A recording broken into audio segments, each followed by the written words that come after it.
नमस्कार। SPT news में आपका स्वागत है। पेश है 3 अप्रैल शुक्रवार दोपहर 1:15 बजे राजस्थान के विभिन्न शहरों की 15 बड़ी खबरें।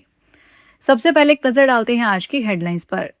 एसआई परीक्षा पर एसओजी की बड़ी घोषणा, गड़बड़ी की सूचना पर मिलेगा 1 लाख का इनाम। बिजली उपभोक्ताओं को बड़ी राहत, नहीं बढ़ेगी बिजली दरें। जोधपुर में नाकाबंदी तोड़कर भागे हिस्ट्री शीटर को दबोचा। पहली बार रिजल्ट से पहले जांचेगी अभ्यर्थियों के डॉक्यूमेंट्स। जयपुर नाहरगढ़ पार्क से 2 हिरन गायब। और अब खबरें विस्तार से सुनिए। आरपीएससी 5 अप्रैल व 6 अप्रैल को राजस्थान में उप निरीक्षक प्लाटून कमांडर प्रतियोगी परीक्षा 2025 का आयोजन करवा रहा है। परीक्षा के लिए स्पेशल ऑपरेशन ग्रुप ने विशेष निगरानी के निर्देश जारी किए हैं। एडीजी विशाल बंसल ने बताया कि परीक्षा से जुड़ी किसी भी गड़बड़ी या आपराधिक गतिविधि की सटीक सूचना देने वाले को 1 लाख का इनाम दिया जाएगा। परीक्षा केंद्रों की परिधि में पूर्ण अनुशासन बनाए रखने के उद्देश्य से परीक्षा केंद्र के 100 मीटर के दायरे में स्थित साइबर कैफे और ई मित्र केंद्रों की परीक्षा अवधि के दौरान बंद रखा जाएगा। राजस्थान के 1,75,00,000 से अधिक विद्युत उपभोक्ताओं के लिए बड़ी राहत की खबर है। प्रदेश में इस वर्ष बिजली टैरिफ में बढ़ोतरी की आशंका पर विराम लग गया है। राजस्थान विद्युत नियामक आयोग ने टैरिफ आदेश जारी कर सभी श्रेणियों की बिजली दरें यथावत रखी है। आदेश के अनुसार इलेक्ट्रिक वाहनों को बढ़ावा देने के लिए पहली बार ईवी चार्जिंग स्टेशनों पर फिक्स चार्ज समाप्त कर दिया गया है। अब इन कनेक्शनों पर 150 रुपए प्रति केवीए तक लिया जाने वाला फिक्स चार्ज नहीं लगेगा, जिससे चार्जिंग सस्ती होगी। ये टैरिफ आदेश अप्रैल से लागू हो गए हैं। जोधपुर में देवनगर थाना पुलिस ने राज्य स्तरीय ए श्रेणी की नाकाबंदी तोड़कर फरार हुए हिस्ट्री शीटर को पीछा कर दबोच लिया है। पुलिस को देखते ही आरोपी स्कॉर्पियो को तेज गति से दौड़ाया, लेकिन टीम ने पीछा करके उसे पकड़ लिया। जांच में सामने आया है कि आरोपी 12 मामलों में वांटेड था, जिसके बाद उसे गिरफ्तार कर लिया गया। गिरफ्तार आरोपी हनुमान बिश्नोई पुत्र चुतरा राम निवासी जाजीवाल धोरा बनाड़ लंबे समय से भीलवाड़ा और जोधपुर पूर्व जिले में मादक पदार्थों की तस्करी और लूट के प्रकरणों में फरार चल रहा था। राजस्थान लोक सेवा आयोग पहली बार भर्ती परीक्षा का रिजल्ट जारी करने और इंटरव्यू से पहले कैंडिडेट के डॉक्यूमेंट का वेरिफिकेशन करेगा। डिप्टी कमांडेंट भर्ती 2025 में ऐसा किया जा रहा है। परीक्षा में शामिल सभी 255 कैंडिडेट को 15 से 20 अप्रैल के बीच आयोग कार्यालय बुलाया गया है। इसके बाद लिखित परीक्षा का रिजल्ट जारी कर इंटरव्यू के माध्यम से भर्ती प्रक्रिया पूरी की जाएगी। इस भर्ती में बड़ी संख्या में बिना योग्यता के कैंडिडेट ने फार्म भर दिए थे। बाद में योग्यता नहीं होने पर भी एग्जाम में शामिल हुए। ऐसे में जो योग्य नहीं है उनकी छंटनी पहले ही की जाएगी।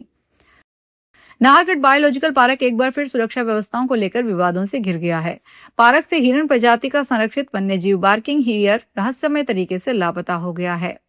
सूत्रों के अनुसार एनक्लोजर से गायब हुए इस वन्यजीव का 2 दिन बाद से कोई सुराग नहीं मिल पाया है, जिससे वन विभाग में हड़कंप मच गया है। जानकारी के मुताबिक बार्किंग डियर की तलाश के लिए 4 अलग अलग टीमें गठित की गई है, जो पार्क और आसपास के इलाकों में सघन सर्च ऑपरेशन चला रही है। इन घटनाओं ने पार्क की सुरक्षा व्यवस्था और निगरानी प्रणाली पर गंभीर सवाल खड़े कर दिए हैं।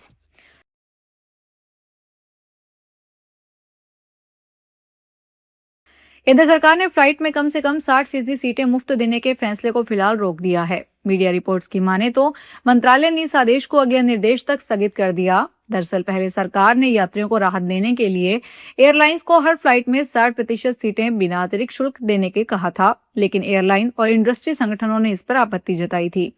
उनका कहना था कि इससे उनके खर्च और किराए ढांचे पर असर पड़ेगा। भारत सरकार ने बड़ा फैसला लिया है कि घरेलू उड़ानों के रूट्स पर एटीएफ कीमतों में सिर्फ 25% यानी करीब 15 रुपए प्रति लीटर की बढ़ोतरी लागू की जाएगी। हिमाचल प्रदेश में अगले 1 सप्ताह तक बारिश से राहत के कोई आसार नहीं है। मौसम विभाग ने आज और कल 10 जिलों में तेज बारिश, तूफान और ओलावृष्टि की चेतावनी दी है। चंबा, कांगड़ा, कुल्लू, मंडी और शिमला जिला में ऑरेंज अलर्ट जारी किया है, जबकि किन्नौर और लाहौल स्पीति को छोड़कर अन्य सभी जिलों में येलो अलर्ट जारी किया है। इस दौरान निचले व मध्यम ऊंचाई वाले भागों में तेज बारिश और ओलावृष्टि का पूर्वानुमान है। लाहौल स्पीति, किन्नौर और कुल्लू जिलों में अधिक ऊंचे पहाड़ों पर हिमपात होने के आसार हैं। बीसलपुर बांध के डाउनस्ट्रीम से पवित्र दह पर प्रस्तावित 99 करोड़ रुपए के लागत वाले झूलते ब्रिज के निर्माण की तैयारियां तेज हो गई है। निर्माण कंपनी ने साइट तक सामग्री पहुंचाने के लिए दह किनारे कच्ची सड़क का निर्माण कार्य शुरू कर दिया है। जल्द ही भूमि पूजन कर दोनों ओर खंभों का निर्माण शुरू किया जाएगा। दिनेश चंद्र आर अग्रवाल इंफ्रा गुजरात के अहमदाबाद स्थित प्राइवेट लिमिटेड कंपनी द्वारा बीसलपुर गोकर्णेश्वर महादेव मंदिर मार्ग पर भी पिल्लर निर्माण के लिए गड्ढों की खुदाई की जा रही है। सीकर के खाटू श्याम जी मंदिर में श्रृंगार और संध्या आरती के समय में बदलाव किया गया है। आज से आरती नए समय से होगी। मंदिर कमेटी से मिली जानकारी के मुताबिक चैत्र शुक्ल पक्ष से विशाख कृष्ण पक्ष लगने के कारण बाबा की आरती के समय में परिवर्तन किया जा रहा है। पहले जो श्रृंगार आरती सुबह 7:30 बजे होती थी वह अब सुबह 7:15 बजे होगी। इसी तरह शाम को जो संध्या आरती पहले 7 बजे होती थी वह अब शाम को 7:15 बजे होगी। आज से आरती नए समय से होगी। धौलपुर के कोतवाली थाना क्षेत्र में एक किराना दुकान में चोरी की घटना सामने आई है। चोरों ने 7 साल में छठी बार इस दुकान को निशाना बनाया है। इस बार वे शटर के 2 ताले तोड़कर दुकान में घुसे और वारदात को अंजाम दिया। जानकारी के अनुसार बालाजी नगर निवासी राजकुमार सिंगल की किराना दुकान को चोरों ने निशाना बनाया। चोर दुकान से करीब 500 रुपए की नकदी के साथ हजारों रुपए का किराना सामान चुरा कर ले गए। चोरी हुए सामान में गुटखा, सिगरेट, बीड़ी, मसाले और कोल्ड ड्रिंक शामिल है।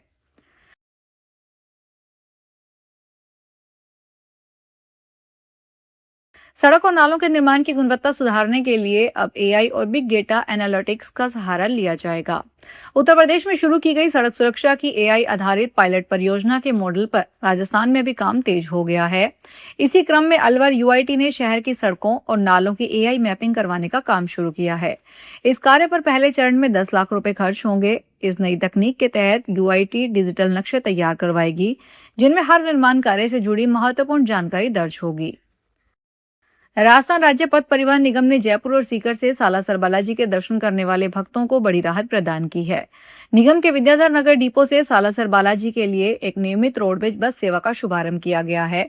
यह बस सेवा विशेष रूप से उन श्रद्धालुओं के लिए डिजाइन की गई है जो कम समय में सुलभ यात्रा करना चाहते हैं। इस नई पहल से जयपुर और सीकर जिले के ग्रामीण अंचलों के यात्रियों को अब बार बार बसें बदलने के झंझट से मुक्ति मिल जाएगी। यह सेवा न केवल धार्मिक पर्यटन को बढ़ावा देगी बल्कि दैनिक यात्रियों के लिए भी आवागमन का एक सुगम विकल्प साबित होगी। सोनीपत के गांव बड़वासनी में नहर के पास बंदरों को केले खिलाने गए गांव जोली के सुनील पर बंदरों ने हमला कर दिया। बंदरों ने उनके दोनों हाथों पर काट लिया। नागरिक अस्पतालों में पहुंचने पर उसे एंटी रेबिस सीरम लगाया गया। गांव में व नहर के आसपास बंदरों ने आतंक मचा रखा है। गांव में 25 लोगों को बंदरों ने अपना शिकार बना चुके हैं। पंचायत विभाग ने बंदरों को पकड़ने का टेंडर दे रखा है, लेकिन अभी आधे बंदर ही पकड़े जा सके हैं। वहीं शहर में आवारा कुत्तों का खौफ भी कम नहीं है।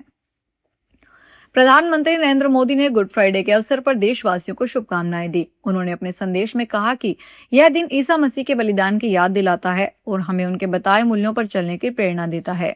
प्रधानमंत्री ने कहा कि गुड फ्राइडे हमें सद्भाव, करुणा और क्षमा जैसे मूल्यों को और गहराई से अपनाने का अवसर देता है। भाईचारा और आशा हम सभी का मार्गदर्शन करें।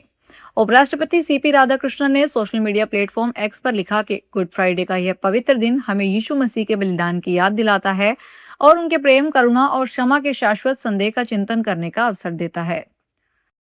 उत्तराखंड की प्रसिद्ध चारधाम यात्रा 2026 की शुरुआत में अब कुछ ही समय शेष है, लेकिन इस बार हिमालयी चोटियों पर भक्ति के साथ साथ वैश्विक अनिश्चितता के बादल भी मंडरा रहे हैं। अंतर्राष्ट्रीय स्तर पर चल रहे युद्ध के हालात और आर्थिक अस्थिरता का सीधा असर अब श्रद्धालुओं के पंजीकरण और पर्यटन व्यवसाय पर देखने को मिल रहा है। हर साल जहां पंजीकरण शुरू होते ही रिकॉर्ड तोड़ बुकिंग देखने को मिलती है, वहीं इस वर्ष आंकड़ों में स्पष्ट गिरावट दर्ज की गई है। जानकारों का मानना है कि वैश्विक संघर्षों के कारण उपजी महंगाई और यात्रा सुरक्षा को लेकर लोगों के मन में बैठी आशंका ने भक्तों के उत्साह को थोड़ा कम कर दिया है। फिलहाल इस बुलेटिन में इतना ही। फिर हाजिर होंगे बड़ी खबरों के साथ।